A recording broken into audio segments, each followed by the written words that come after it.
Hello, beautiful souls. Welcome to the Resilience Resourcing Podcast. This is a connection space where badass women share their real on their way to resilience.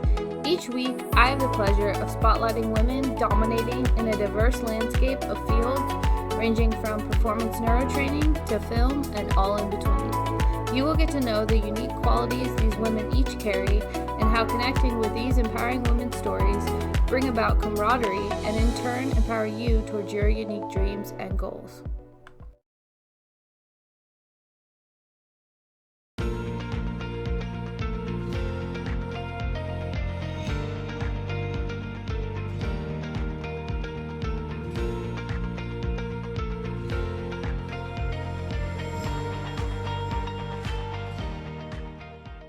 Basically, you got your degree in human services prior to the idea of going towards social work?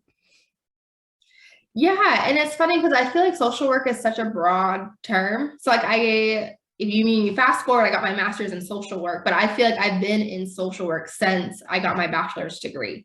So even though the degree in bachelor's isn't social work, if you really look at like what that means, like helping others in a professional way, I feel like I've been in that since I was like 20 years old. Yeah, since the beginning. Because human services, I thought that degree was very similar. It's kind of a mix between like HR and social work, kind of like I don't know, but that's what Levia had said. It seemed like it kind of gave you a lot of kind of a wide variety of different places that you can use those skills, not just social work as we know it in the hospital or medical field. And I think that's even like a huge kind of almost myth about social work is like, what is social work? Because it's so big.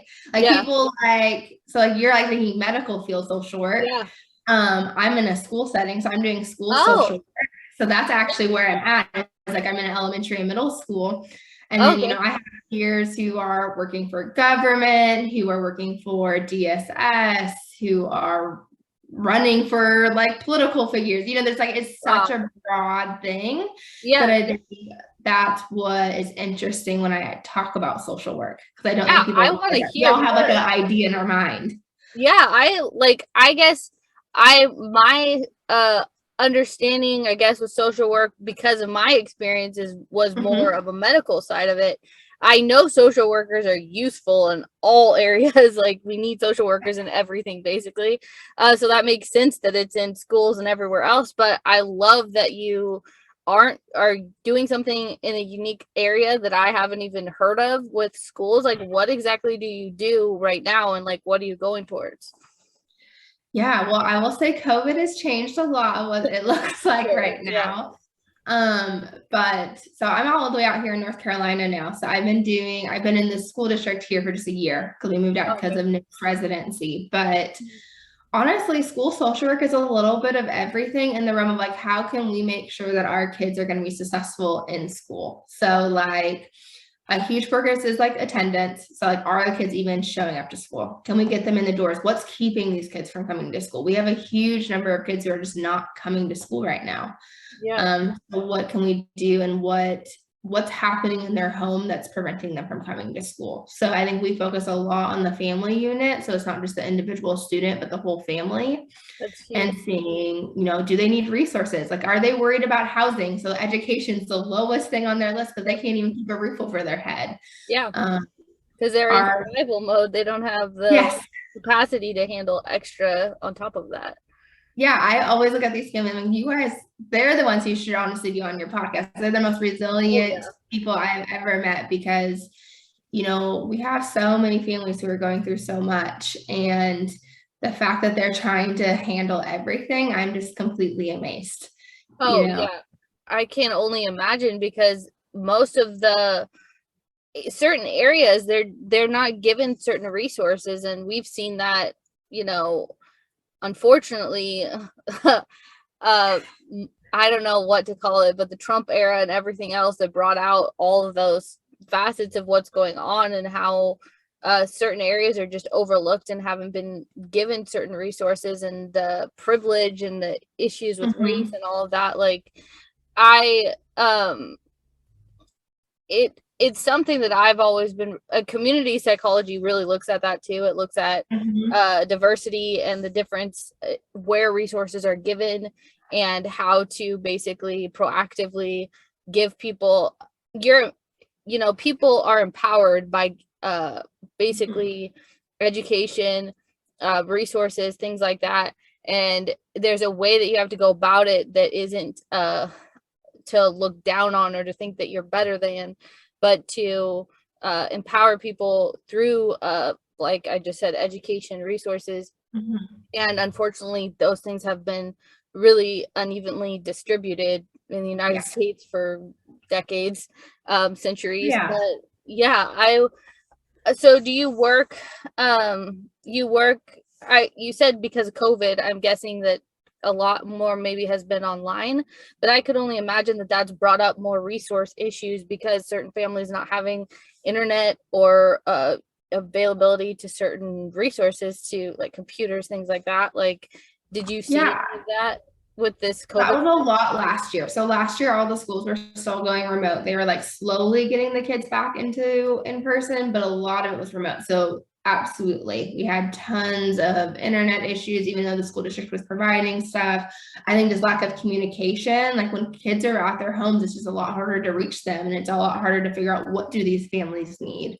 I think unfortunately, with them being home, it almost made like a disconnect with the school. The schools used to be like one of the biggest resources, I think, for families, because every kid has to go to school, and it's like we all have eyes on these kids, so we all can see visibly what's going on. If a kid's coming in and their shoes are all beat up, they probably don't have money to get shoes. Like, what can we do to help support them? Like, if we go years without seeing these kids, it's a lot harder to figure out like what's going on with them. So I think last year was kind of and then this year we're kind of seeing the consequences of that. So now we're all in person, so where all the students are back, but these kids haven't been socialized in like 2 years. So I mean, we're seeing just outrageous behavioral issues because kids just don't know how to follow the rules, or they haven't been so stimulated by other people. I mean, going through a whole school day is a lot. So I always look at like our first graders and I'm like, these are basically pre-K, because since the moment they were 4, the world was shut down. So they have not had anything. But we're expecting them to act like first graders who have gone through a full day of school before, when they haven't. And I can imagine, like, how do you, with your education and background and what you guys are, I mean, this is kind of, the pandemic isn't something that I think anybody has studied or knows exactly how to deal with. We're all it's just like try to do what you know, but like how I can imagine knowing that you can't expect them to be at a certain level, because obviously what happened and what is still kind of happening, we're getting out of it slowly, is how do you guys kind of maneuver that and allow space for them to grow, but without expectations that are unreasonable with everything that's happened and resources and things like that? And Holly, I wish we had an answer to that. I think we are just taking it day by day, unfortunately. But I have seen some amazing work. Like, I don't want to be, it's not all negative in the realm of, I think schools have become very united. I think we have learned that we've had to be really close to be able to work together to figure out how to address these needs. No one knows what they're doing, right? Like, that's just the blunt honesty of it. We were not prepped for this, but I think collectively, and that's something that I know I truly believe in, is we are so much more powerful if we work as a collective, is we can really see how we can support these kids.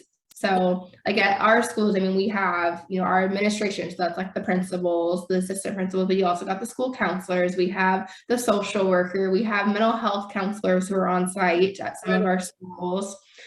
We have people to focus in on like the kids who have these huge academic gaps. We have kids who are not at grade level where they're supposed to be. We have people who are trying to give them those extra one-on-one or group supports outside of the classroom. So I think we just learned that every role is super important. And if you take out a role, the whole system could crumble. Yeah, everybody has to work as a team with different like skill sets to help in different areas.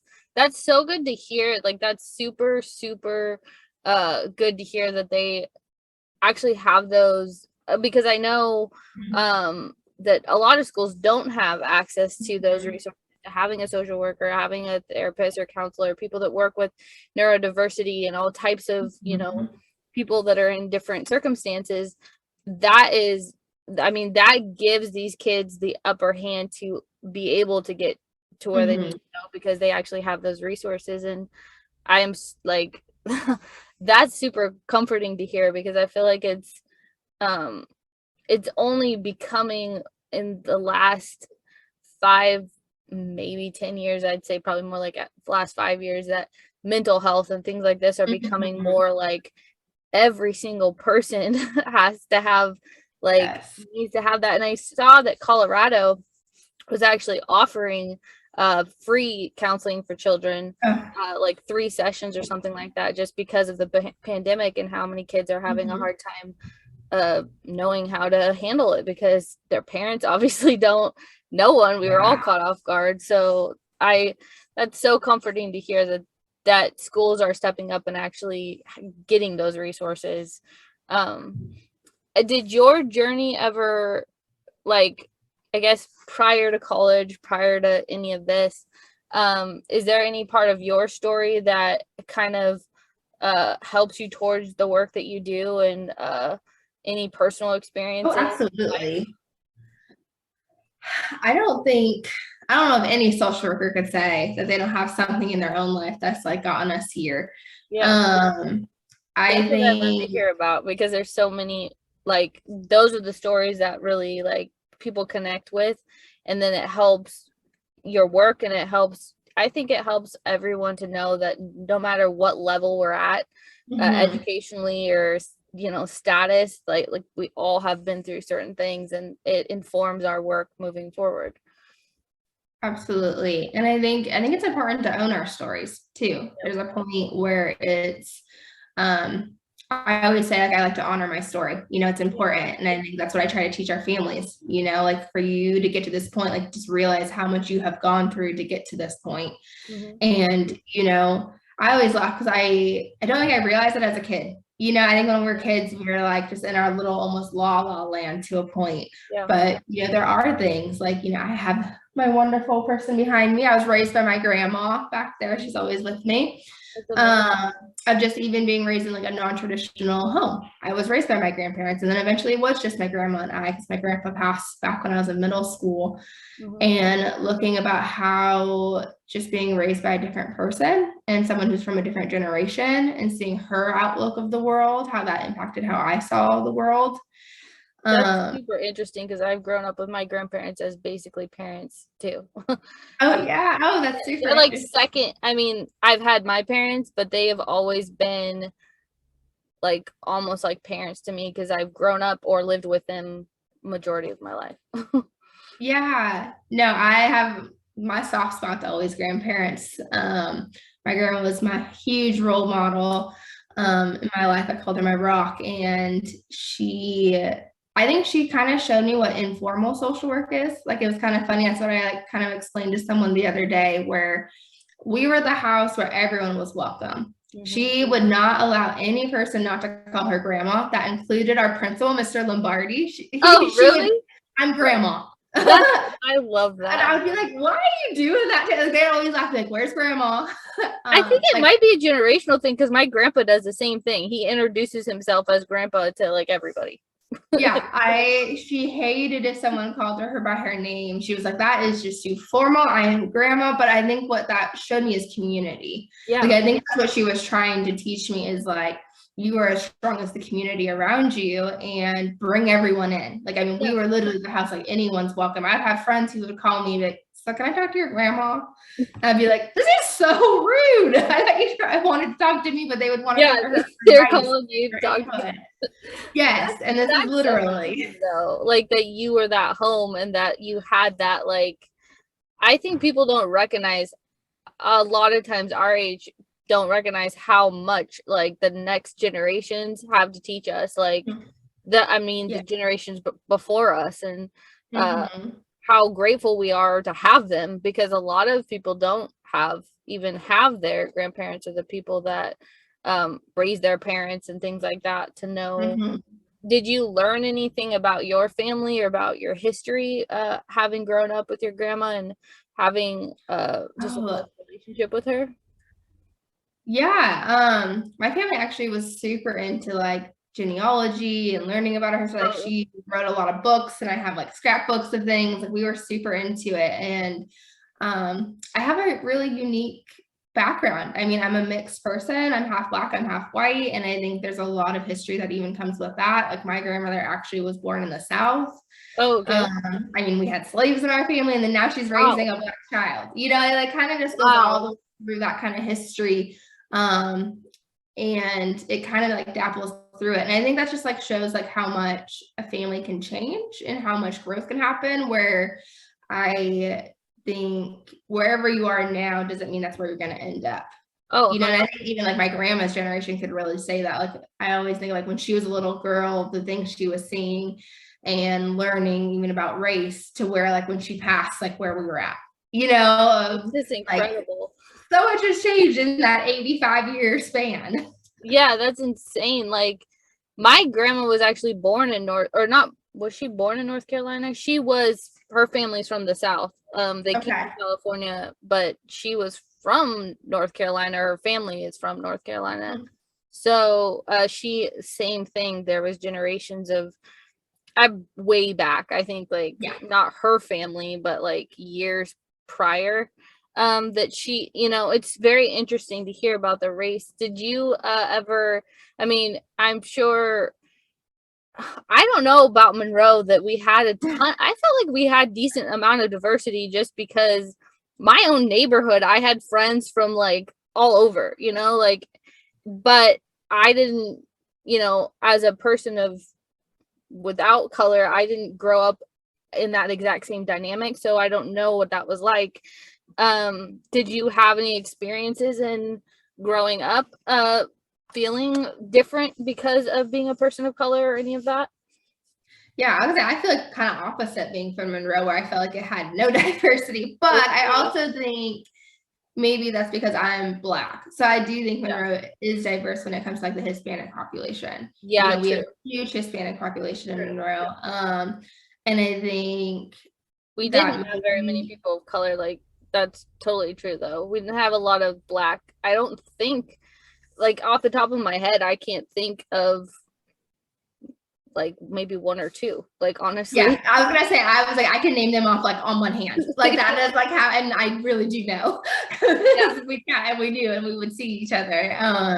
Yeah. I think that's where like it's interesting. And I think during the time, like I am super privileged where I honestly I enjoyed high school. I'm one of those rare people that I think some people really hate on their experience. I was privileged and I enjoyed it. Yeah. I found a lot of things that I could get involved in and kind of find my niche. I think looking back now, I'm like, oh, that's interesting why I did that. Or that was probably wrong. That was probably not appropriate for someone to say that to me, you Yeah. know? Yeah. But I think, People back then, I feel like there was not enough education on what different people are going through. And I think there yeah, was a knowledge, but I think that parents and I don't know, it just seemed like people didn't really uh educate or even, yeah, honestly, it's just education on how.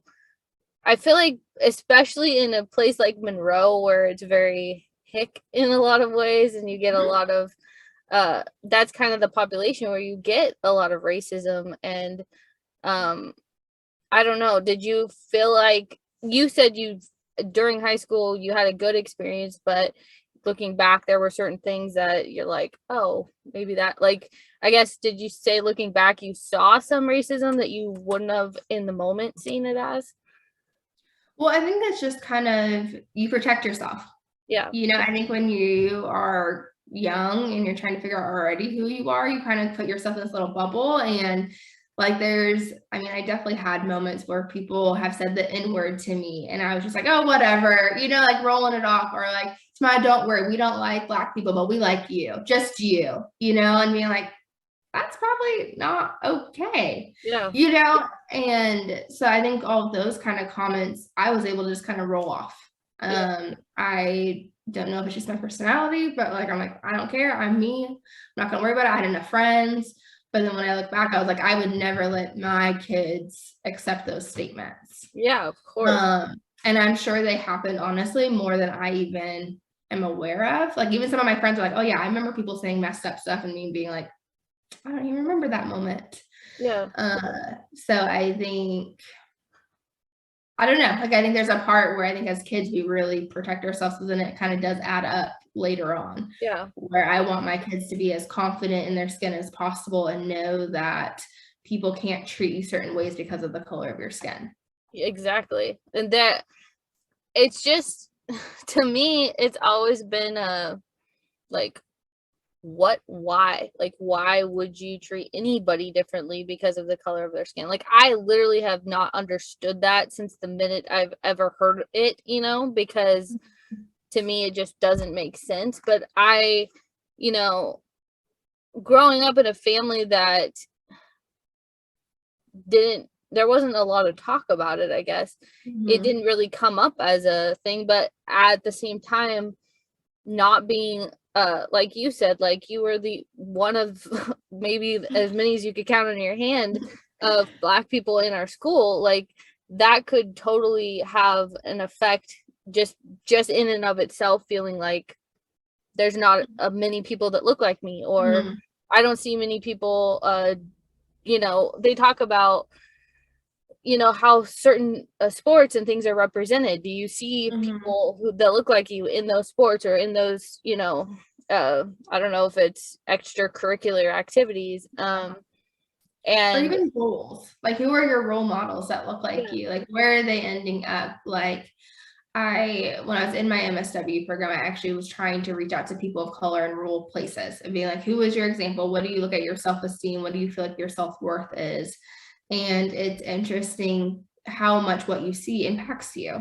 Like, it's kind of our generation, maybe even a little bit earlier than us, of like how so many Black boys want to become rappers because those are the people who are making it, who looked like them. That's what we were seeing on TV. Or you need to be an NFL player, you need to be a football player. That's where they were seeing people make it, but you weren't seeing them as the doctors, the lawyers, the president, if we want to go back then. So it's just like, I think we have to realize that's really important, is representation. Like, we need representation in all of these different fields. And now, thankfully, we've had a Black president, and I think slowly we start seeing that, but we don't want it to be lost that wasn't always like that, and that we're still have so far to go to where, like you said, like, it's not just the stereotypical rapper or NFL player, but they're presidents and lawyers and doctors and social workers and all types, like, because it's not, I think it's even more than just so that people can see, like you said, like, you or your children or people can see that someone is in a role that you want, like, and that you can get there, is just the mere fact of, I totally lost my train of thought. This happens to me more than I wish it happens to all of us. It's a Saturday. I know. But it's like, I feel like it's just a matter of being able to have people that are all, like, having friends and people that are doing things that you want to do, and not just feeling like it's only a matter of, who's represented in those, like, high, whatever, prestigious types of careers, but just having that, like, camaraderie of people around you that are going after similar goals and things, and they're not just like, I feel like there's been a lot of focus on stereotypes and like, certain, like, it happens across the board with no matter what race you are, there's stereotypes, like, I dealt with that a lot. I had an opposite experience because growing up, Mimi was like my best friend. Like, she was like my Asian sister, and that was like the joke, because I was the white girl, and I was always at parties and stuff as the only white girl, and so for me, I was like this pasty white, transparent, like there were jokes all the time about me being like super white, you know? And so I always thought like, I wish I was a person of color. Like that was my experience. I wish I was tanner. I wish I looked this way, you know, because that was my experience. And I didn't see, I always saw that, you know, a lot of people in that group were well off, successful. I didn't see that same thing in mine, but you don't hear that story. And I rarely would ever say that because majority of the stories are the opposite, you know, white privilege. And that's like across the board, the United States, that's been the deal, is it's been white privilege, so much so that and there's been taking advantage of people who are of other color, mostly Black people with slaves and all of that. And it's like, they talk about what do they call it? Basically having to make up for that, like the years and years and years of taking advantage of people because of the color of their skin. Yeah, and just to like add on, I mean, we definitely have to always add Native Americans, because that's definitely a huge part in the United States, and I definitely think they need to have that representation and just mention during this conversation. But I think we always have to remember when we talk about privilege, when we talk about white privilege, is you can't have like, this exists because of the historical nature of how people of color have, you know, been treated. It doesn't say that all white people are coming from good off places. There are many white individuals who are struggling here in the United States. But that is not what we're talking about as racism. You know, that is a very separate conversation. And I think that's where sometimes people want to overlap, and that's where it's not appropriate, you know, where we can never ignore that there are people struggling despite what the color of their skin is. But there's something very different. We talk about the historical nature of how people of color have been treated. Especially slavery and the actual selling of humans based off the color of their skin, and taking like the separation that my grandparents literally grew up with, white and Black. Like there was a complete separation because of color of skin. And the Black race, I mean, you having been a more of a minority in the area that we grew up with, did you you came from, like you said, a mixed family, so you are half and half. Did you ever struggle kind of with identity or anything like that, with like every day still today? Who's Tomiah? That's a good always. Oh my goodness, that's a whole subject right there of what is our identity, what does that look like? And I think people who are mixed in general can have a lot of struggles with who are we supposed to be. I always laugh because I feel like it's so superficial, but I always bring up my hair, of how I straighten it still to this day, and that's probably my most comfortable like status of like how I have my hair versus like it being in its natural state of curly and a fro. It's gorgeous and beautiful, but how it's taken me so long to even get to a point to be able to wear it that way. And I think that has a lot to do with society and what we see as acceptable and not acceptable. And I don't think that helps us with how we perceive ourselves. You know, I always say, if you ever, like, it's changing and it's revolving, but like, you know, when I was a kid, if I was to even look up beautiful Black woman, you know, it most likely would be, let's say, Beyonce. Let's say, and it's like, think of how she's even like portrayed herself with really long hair, a lot of times it's blonde, or she would have certain ways she would style it. So I think, you know, we get pushed to think about what we're supposed to see of ourselves. And I know that's something that I have struggled with. Wow. Like, basically you feeling like you always have to change who you naturally are to fit in some way or not. Like, is that basically how you felt at different times? Yeah. I mean, at Monroe, you would not have caught me with my natural hair unless the only time I ever wore my natural hair was crazy hair day. And that's basically making fun of my natural hair, if you really think about it. Like, that's not me saying this is beautiful. This is me saying it's funny. So I think hair is such a small part of it, but I do think it like is the most like visual like example that I can give in that realm. It's just so mind-blowing that this for so long has been okay. Like, nobody has even said anything of like, oh, like why do Black people feel like they have to, why are we even putting this on people who are, why are we making them come or feel like they have to be just like us, like it's like the us, and I mean us, that sounded really wrong, but what I meant was the white, it's the same slavery type mentality of like white privilege. When I say white privilege, that's what I mean, is the like taking over of like control of everything, and everything has to look like the white person wants it, and like the white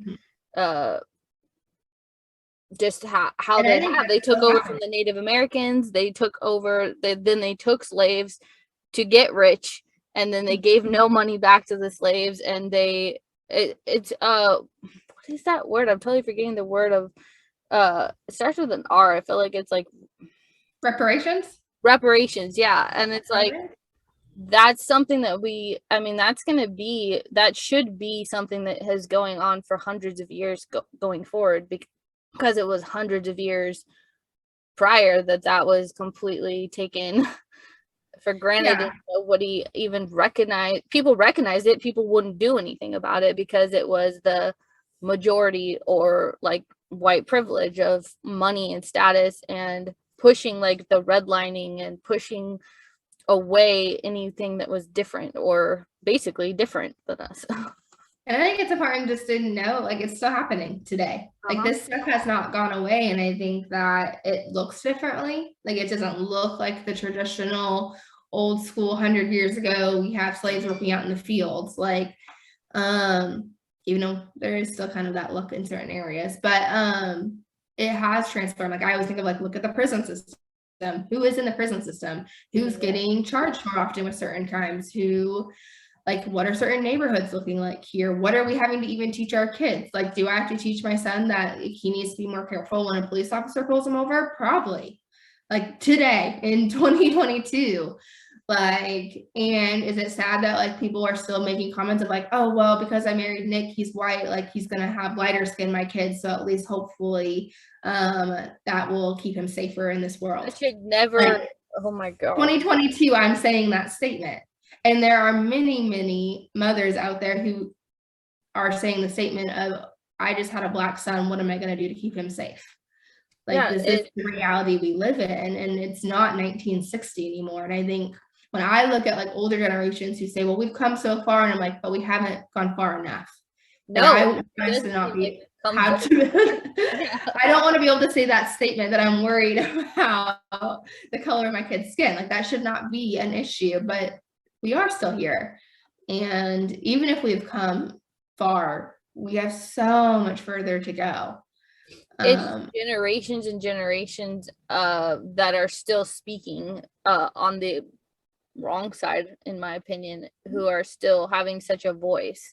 And as much as I don't agree with cancel culture in a lot of ways, because I feel like it doesn't bring reconciliation, doesn't bring people to come together and find a way forward, there still needs to be clear boundaries and cutoff of people having a voice who are speaking racist thoughts or ideas into society whatsoever. Like, that they need to have less and less like, I do agree with certain platforms saying, no, we don't support this, because I think that will slowly, media just has had media all over, whether it's social media or the media of watching TV.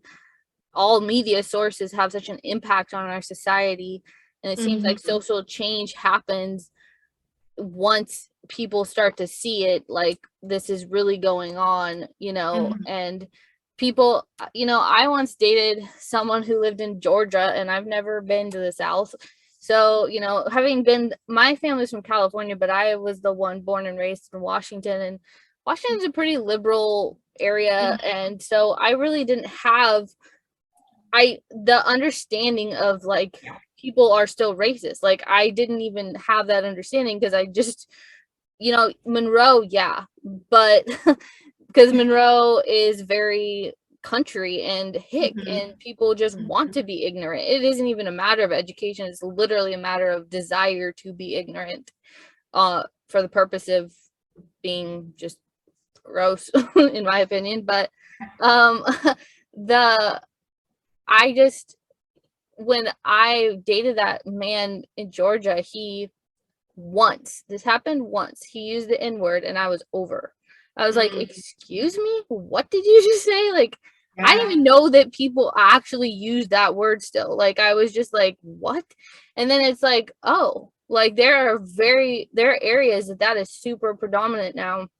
Still to this day, it's like a joke. It's like I couldn't even fathom somebody saying that nowadays. And this was like, 10 years ago, but still I was like, what?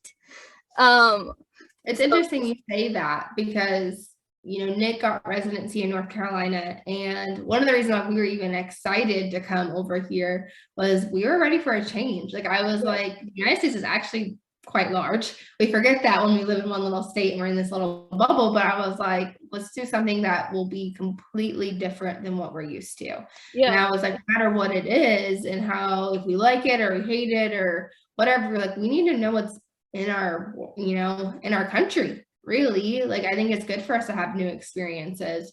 And I think, you were talking about cancel culture a little bit and things, and there's definitely so much out on media. There's so much out there, both directions, right? Like we got lots of it. And, my big hope is like, we have gotten to such a point where we can't even talk to people who have different opinions than us. Yep. And, coming here in North Carolina, there are tons of people who have very different outlooks of how I would like my world to look like. But I actually I really always push myself to be willing to hear them, because I don't think we're ever going to see change in our society if we don't take the second just to hear someone else's side, because there's a reason why they think that way. We might not like the reason and we might not like the outcome of it, but the fact that we can't even have a conversation with each other, we're never going to get anywhere. Resilience Resourcing was created to be a platform from which to share resources for resilience with those who may not otherwise have access to them. The first step in resourcing is connection. Through connection, we gain knowledge and access to empowering resources. This is the hope with each podcast I share, to bring you closer to empowering resources that will transform the way you think and feel about yourself and raise funds to share resources with those who may not be able to afford them. Stay tuned for next episodes on www.resilienceresourcing.com.